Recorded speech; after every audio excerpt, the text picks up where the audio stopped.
우리는 이 사도행전 절반을 지나면서 어찌 보면 복음을 다시 한번 정리하는 모습으로 이 15장을 대하게 됩니다. 아직까지도 교회 속의 분파가 아직까지도가 아니라 처음부터 교회의 분파는 들어 있었습니다. 특히 6장 첫 부분에 보면 히브리파, 헬라파라고 하는 그런 분파를 보게 되고 11장 첫 부분에서 보면 고넬료의 가정에 복음을 전하고 세례를 주고 온 베드로에게 예루살렘에 있는 사도들이 역시 hir난하는 그런 내용들을 봅니다.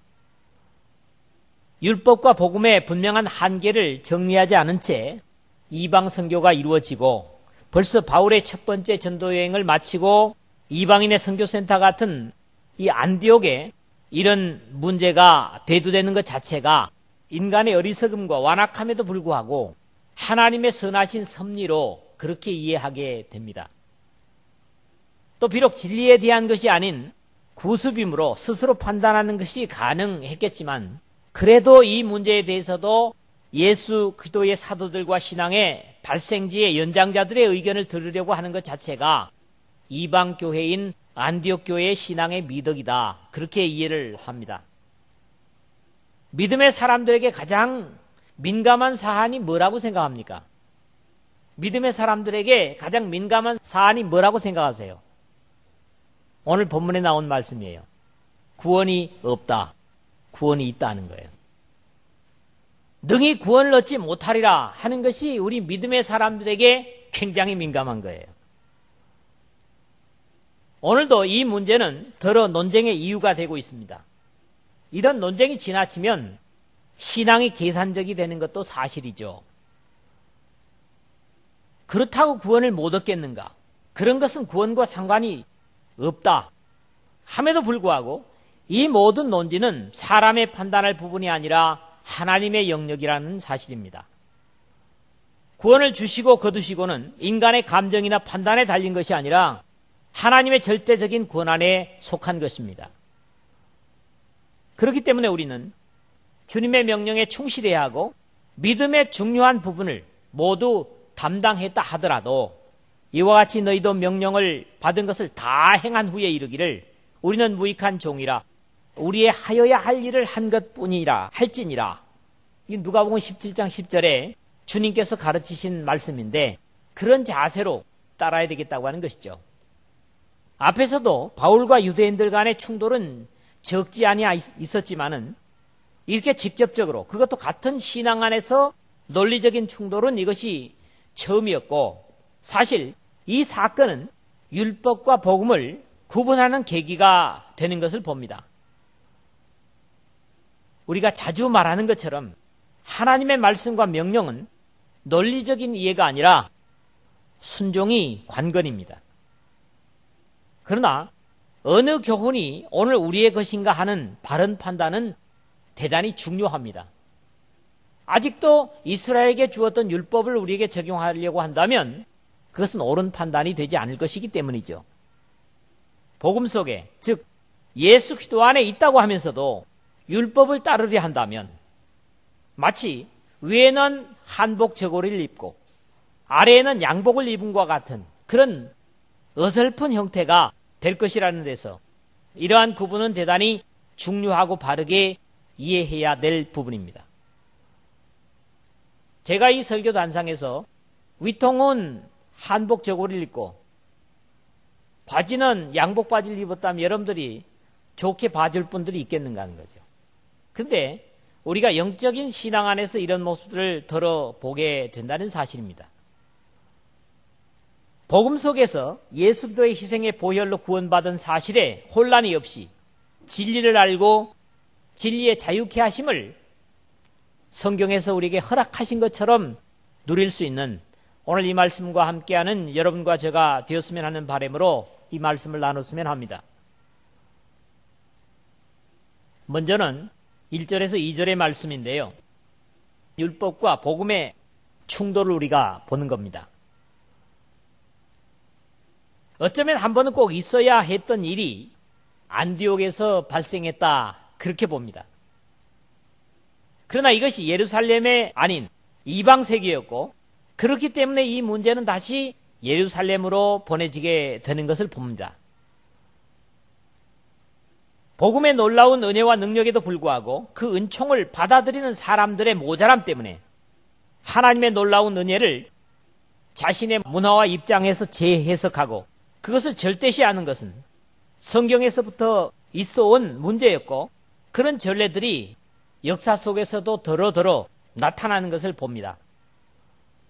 예수 그리스도께서 이 땅에 오셔서 본래 유대인들의 만들어 놓은 종교적인 계율을 어긴다고 해서 이단자니 괴수로 묘사되는 것은 참으로 안타까운 일임에도 역사 속에서 이런 일은 계속 반복되고 있다는 사실입니다. 쉽게 표현하는 분파 문제는 어디서나 어느 때나 있었지만, 그럼에도 중요한 것은 하나님의 절대적인 진리를 지키려고 하는 것과 사람의 입장이 고려되는 차이 또한 어느 시대 어디에서나 있어 온 것이 사실입니다. 안타깝게도 오늘날 교단에 난립은 후자의 원인, 즉 사람의 입장이 고려되는 데서 우리가 우려를 갖는 것입니다. 바울의 또 내가 그리스도의 이름을 부르는 곳에는 복음을 전하지 않기로 힘썼노니 이는 남의 터 위에 건축하지 아니하려 함이라 하는 로마서 15장 20절의 말씀의 자세와는 다르게, 유대로부터 안디옥에 내려온 어떤 형제들은 바울이나 바나바와는 아마도 의논도 없이 그곳의 형제들에게 복음으로 이방인이 하나님께 약속에 들어와 있음을 인정하면서도 너희가 모세의 법대로 할례를 받지 아니하면 능히 구원을 얻지 못하리라는 새술과 같은 복음을 헌 가죽부대에 다시 담아야 한다는 인간적인 판단과 생각으로 죄에서 자유한 복음 속의 자유자들에게 생각지 않았던 짐을 질 것을 강조하면서 단호하게 능히 그렇게 하면 구원을 얻지 못하리라 하는 두려움을 주고 있다는 사실입니다. 나중에 바울은 이를 가리켜서 말하기를 이는 가만히 들어온 형제 까닭이라. 저희가 가만히 들어온 것은 그리스도 예수 안에서 우리의 가진 자유를 엿보고 우리를 종으로 삼고자 함이로되 라고 갈라디아서 2장 4절에서 지적하고 있는 것을 듣습니다. 그러나 오늘날에도 이러한 율법적 논리에서 자유치 못한 사람들이 들어 있습니다. 요즘 어떤 건전치 못한 분파들은 유월절을 지켜야 된다 하는 그야말로 허무맹랑한 말로 복음 속의 사람들을 혼란케 한다는 말을 듣습니다. 또 이런 사람들을 대상해서 아무래도 히브리서가 쓰여지지 않았을까, 그런 확신을 갖습니다. 유월절은 애굽에서 자유케 된 유대인들과 이스라엘과의 문제지 복음 속에 있는 우리들의 문제가 아니라는 것을 우리는 분명히 알 필요가 있습니다. 이미 이스라엘 백성을 향하여서 새 언약을 말할 때에 과거의 언약과 전혀 다른 그런 언약이라는 사실을 예레미야 선지자를 통해서 하나님은 말씀하셨습니다. 나 여호와가 말하노라.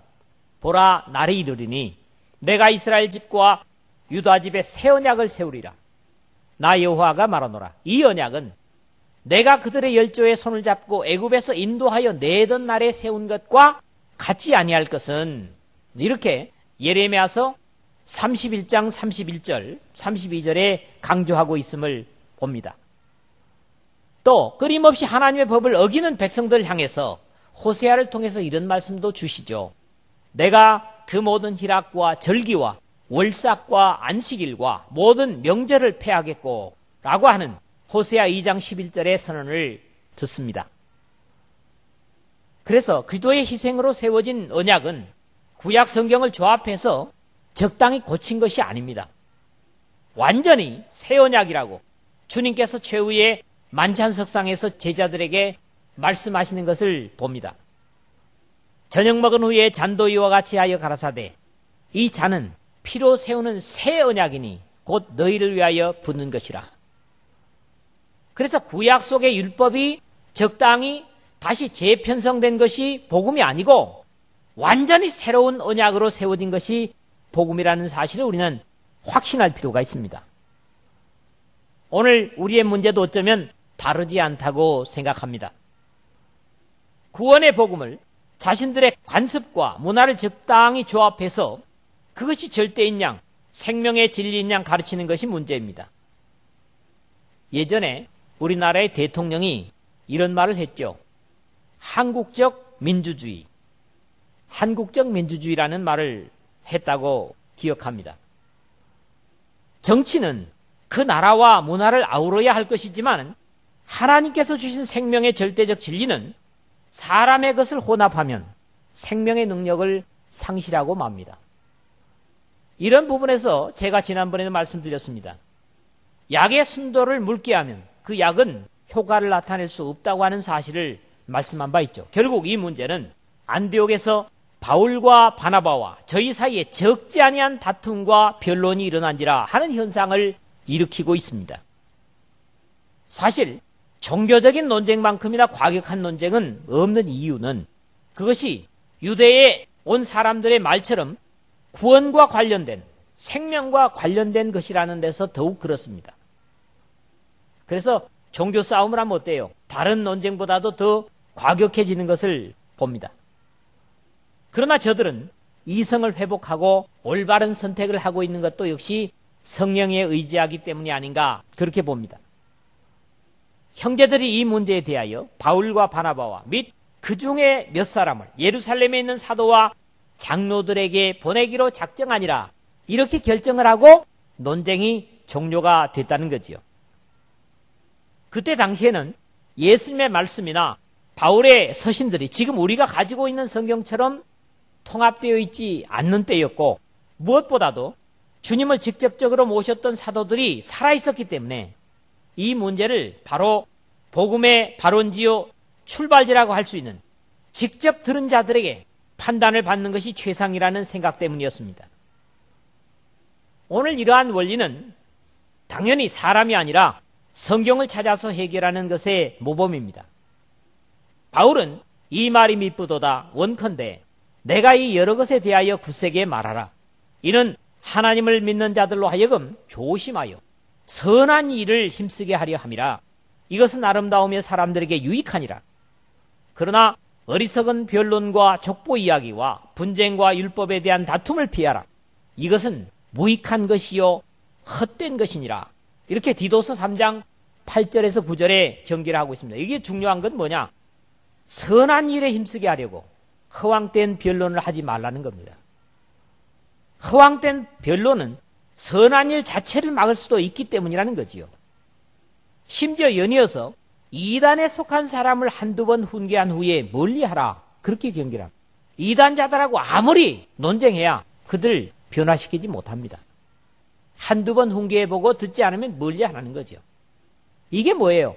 성경이 우리에게 제시하는 방법입니다.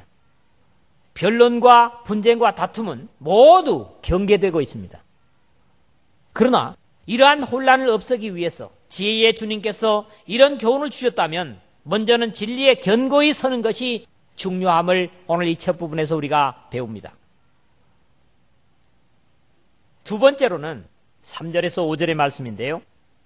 파견된 대표자들의 행복, 즉 그들의 예루살렘을 가는 과정 속에서 예루살렘에 이르기까지의 어떤 모습들을 우리에게 전달해주고 있습니다.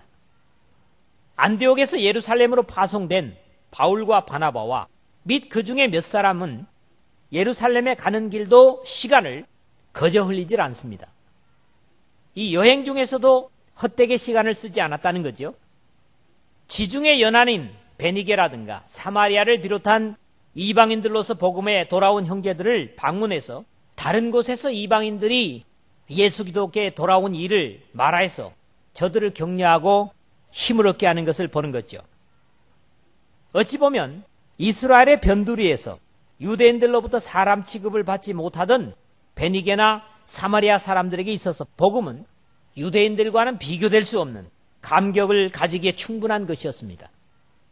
그동안 편견과 멸시 속에서 눈물을 삼키면서 살았던 이들의 죄에서의 자유 소식은 그 기쁨을 다 표현할 수 없이 큰 것이었을 것이고 오늘 우리 또한 거기에 속하는 사람들이라고 저는 확신합니다.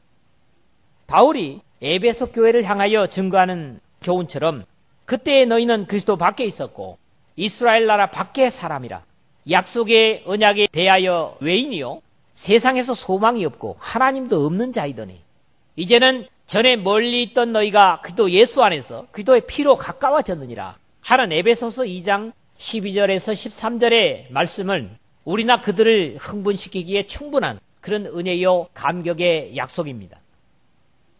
바울 일행은 예루살렘을 향해 가는 중에 이런 확신을 발이 닿는 이방인의 교회들마다 확인시키면서 기쁨을 나눈 것으로 기록을 하고 있습니다.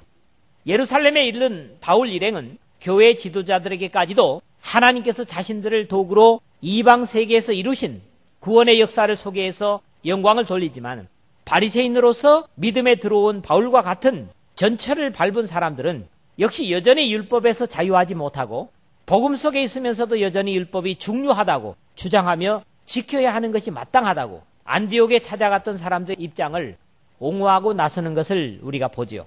바리새파 중에 믿는 어떤 사람들이 일어나 말하되 이방인에게 할례를 주고 모세 율법을 지키라 명하는 것이 마땅하다 하니라 5절에 그렇게 기록을 하고 있죠.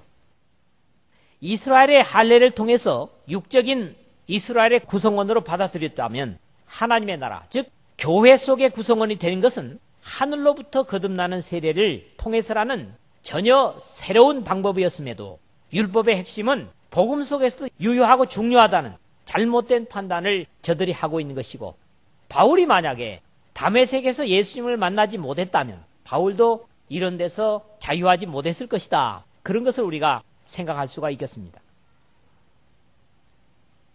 바울은 나중에 오직 이면적 유대인이 유대인이며 할례는 마음에 할지니 신령에 있고 의문에 있지 아니한 것이라. 그 칭찬이 사람에서가 아니요 다만 하나님에게서니라. 로마서 2장 29절에 그렇게 죄와 고리를 자르는 거듭남이야말로 진정한 할례라고 하는 주장을 하고 있습니다.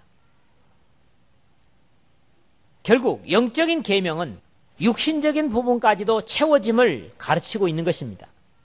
죄를 잘라버리는 할례는 반드시 필요하지만 그것은 보이는 어떤 것을 행함으로써가 아니라 성령의 능력으로 죄를 잘라버리는 신령한 할례는 반드시 거쳐야 할 하늘로부터의 거듭남임을 일깨워주고 있습니다. 그러므로 할례는 육신의 어떤 부분을 자르는 것이 아니라 죄와 단절하는 그런 의식의 표상이었다고 하는 사실을 우리가 이런 교훈 속에서 깨닫게 되는 것이죠. 예수 그리스도의 대속의 십자가 은혜를 자신의 것으로 진실로 받아들인 자들마다 신령한 할례를 마음에 받은 참 이스라엘 사람임을 확신할 수 있는 이 말씀을 듣는 저와 여러분 되시기를 주의 이름으로 부탁을 드립니다. 세 번째 마지막으로는 6절에서 11절의 말씀인데 이 사건을 두고 사도 중에서도 가장 우두머리 사도라고 여겨지는 베드로 사도의 의견을 피력하는 것을 듣습니다. 여기까지는 적어도 문제의 발단이었고 해결을 위해서 오늘 본문과 다음 주 말씀에서 두 사람의 영향력 있는 예루살렘 교회 지도자들의 의견을 말하는데 나중에 나타나는 결론은 실제로 제기됐던 문제가 아니라 율법주의자들의 주장과는 전혀 다른 결론을 내게 되는 것도 흥미있는 사실이죠. 나중에 이들이 내는 네 가지 결론을 보면 여기서 대두됐던 문제하고는 전혀 다른 방향으로 결론이 개진되는 것을 여러분들이 볼 것입니다. 사도와 장로들이 이 일을 의논하러 모여 6절에 그랬죠. 이 문제를 해결하기 위해서 의논한 사람들은 평범한 사람들이 아니었습니다. 적어도 예수 그리스도에 의해서 직접 불리움을 받은 그게 뭡니까? 사도거든요. 사도들과 다음 주에 자신의 의견을 말하는 예루살렘 교회의 기둥 같은 존재로 장로의 역할을 하고 있었던 주님의 육신적인 형제인 야고보의 가르침을 듣게 됩니다. 많은 변론이 있은 후에 베드로가 일어나 말하되 이 베드로나 야고보나 다 주님과 육신적으로도 대단히 가까웠던 사람들이고 야고보가 주님 세상 뜨시기 전까지는 예수님을 육신의 형제로만 알고 믿지 못했지만은 성령이 이 땅에 임하신 후에는 놀라울 정도로 변화를 해서 실제적으로 교회 속에 귀중한 역할을 하는 것을 우리가 보면서 이러한 사람의 가르침이 이런 문제에도 대단히 귀중한 해결점을 줬던 것을 우리는 볼 수가 있습니다. 무엇보다도 그가 유대인들에게 인정받는 사도였다는 데서도 이 베드로의 말은 호소력을 갖는 가르침이었을 것입니다.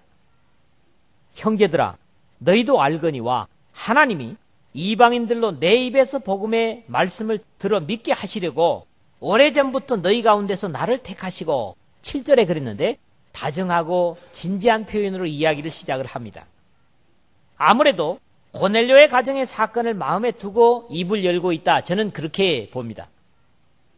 고넬료 전에는 적어도 이방인에게 구원이 없을 거라고 생각해서 주님께서 고넬료의 가정에 보내시는데도 얼마나 많은 가르침과 역사를 통해서 가게 했는가가 아마 이 말 속에 다 들어있는 것으로 들립니다. 오히려 바울을 앞에 두고 있지만은 이방인들로 내 입에서 복음의 말씀을 들어 믿게 하시려고 오래전부터 너희 가운데서 나를 택하시고라고 하는 고백을 바울 앞에서 하고 있다고 하는 것이 좀 특이합니다. 또 마음을 아시는 하나님이 우리에게와 같이 저희에게도 성령을 주어 증거하시고 8절에 그랬는데 이 고백은 사실 고넬료의 가정에 복음을 전하고 예루살렘에 올라와서 다른 사도들로부터 이방인의 집에 들어가 먹고 마셨다는 비난을 들었을 때 했던 답변과 다르지 않습니다. 내가 말을 시작할 때에 성령이 저희에게 임하시기를 처음 우리에게 하신 것과 같이 하는지라 11장 15절에 이미 우리가 상고했던 말씀인데요. 하나님께서 성령을 자신들과 꼭 같이 차별하지 않고 주신 분이라면 구원에서도 차별이 없을 것이라는 그런 고백이죠. 믿음으로 저희 마음을 깨끗이 하사 저희나 우리나 분간치 아니하셨느니라. 믿음 자체가 인간에게서 난 것이 아닌 하나님의 선물이므로 그들이 주님으로부터 은혜로 주시는 선물을 받은 것 자체가 하나님께서 유대인과 이방인을 구별하지 않으셨다는 그런 고백입니다. 성경에 이르되 누구든지 저를 믿는 자는 부끄러움을 당하지 아니하리라 하니 유대인이나 헬라인이나 차별이 없습니다. 한 주께서 모든 사람의 주가 되사 저를 부르는 모든 사람에게 부요하시도다. 바울은 로마서 10장 11절에서 12절에 그렇게 선을 함에도 그때나 이때나 이스라엘에서나 이 지구상 어디에서나 사람들이 차별을 둔다는 것 자체가 비극입니다. 하나님은 인간이 가진 온전치 못한 땅에서 난 믿음, 뭘 얘기합니까? 잘못된 확신을 얘기하는 거죠.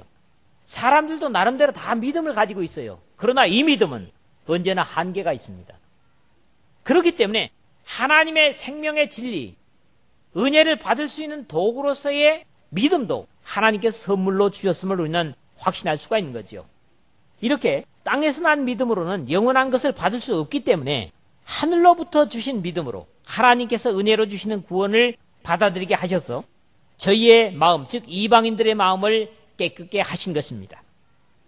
그런데 지금 너희가 어찌하여 하나님을 시험하여 우리 조상과 우리도 능히 매지 못하던 멍에를 제자들의 목에 두려느냐 10절에 그랬죠. 이 고백이야말로 가장 핵심적이고 귀중한 고백이자 가르침이라고 믿습니다. 이것은 바울의 가르침과 같습니다. 그러므로 율법의 행위로 그 앞에 의롭다 하심을 얻을 육체가 없나니 율법으로는 죄를 깨달음이니라. 이 말씀을 로마서 3장 20절과 갈라디아서 2장 12절 하반절에서 똑같이 하는 것을 봅니다. 물론 여기에 율법의 행위라고 하는 것은 뭘 얘기합니까? 구약 성경의 율법을 지키기 위한 어떤 행위들을 얘기하는 거예요. 인간의 어떤 스스로 의도하는 선하게 살아야지, 사람들에게 잘 보여야지, 그런 어떤 것들도 포함되겠지만은 바울이 지적하고 있는 내용은 바로 그런 것입니다. 우리는 이 말씀이 기쁘진 않지만 아멘 할 수밖에 없는 것은 이것 역시 진리이기 때문입니다. 율법의 행위로서는 하나님 앞에 인정받을 육체가 없습니다. 율법을 지키기 때문에 그것은 율법이라고 했을 때 역시 복음과 구별할 필요가 있습니다.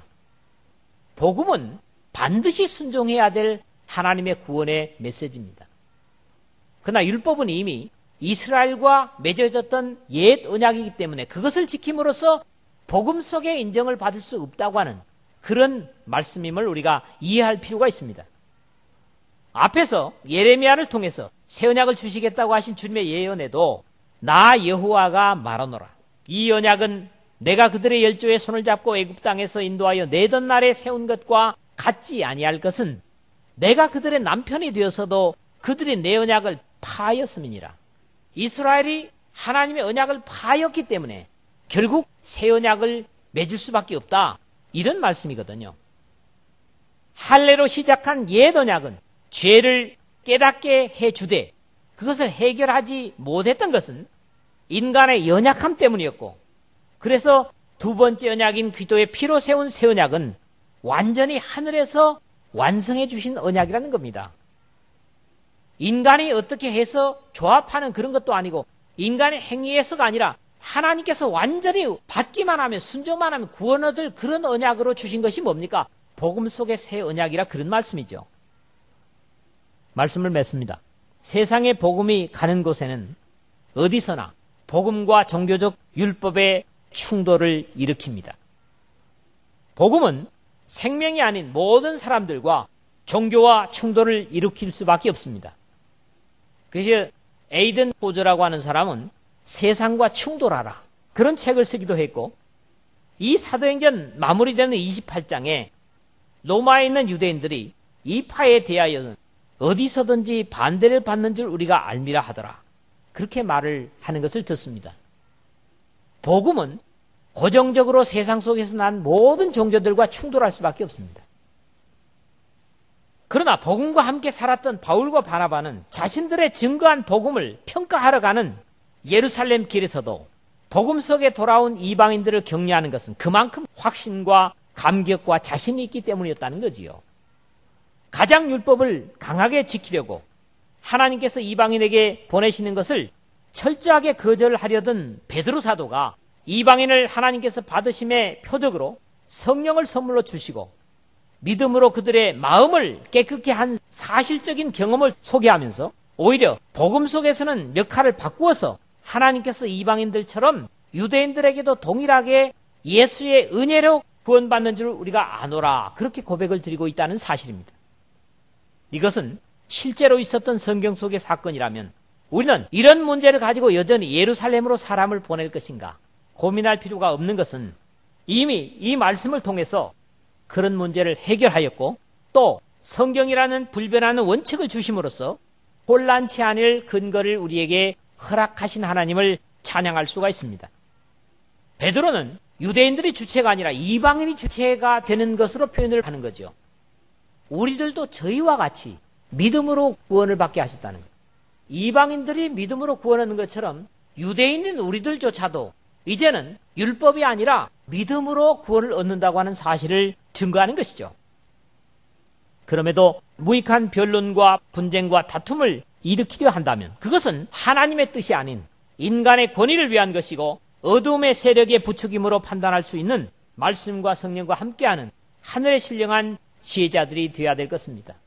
결국 사람의 입장이 하나님의 복음 속에서 새로운 언약 속에서 고려되려 한다면 그것은 옳지 않다는 거지요. 오로지 하나님의 입장과 하나님의 사랑과 은혜가 강조되는 것만이 구원을 주신 하나님에 대한 우리의 올바른 자세다, 이런 말씀입니다. 모든 것을 판단하나 아무에게도 판단을 받지 아니하는 거룩한 주님의 사람들로 오늘 이 말씀을 가지고 확신 갖는 여러분 모두가 되시기를 주의 이름으로 부탁을 드립니다.